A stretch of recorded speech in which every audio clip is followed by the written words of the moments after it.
வாங்க ஃப்ரெண்ட்ஸ், எங்கள் தோட்டத்தை சுற்றி பார்க்கலாம் வாங்க.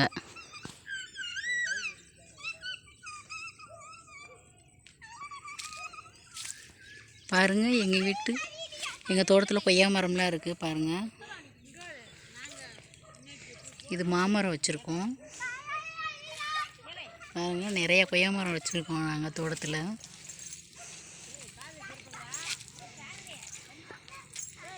பூச்செடியெலாம் வச்சுருக்கோம் பாருங்கள்.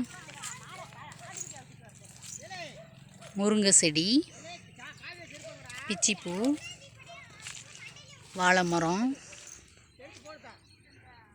அகத்திக்கீரை, தென்னை மரம் பாருங்கள்.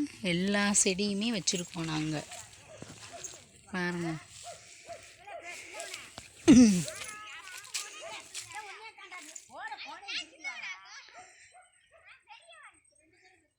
அங்கே பாருங்க.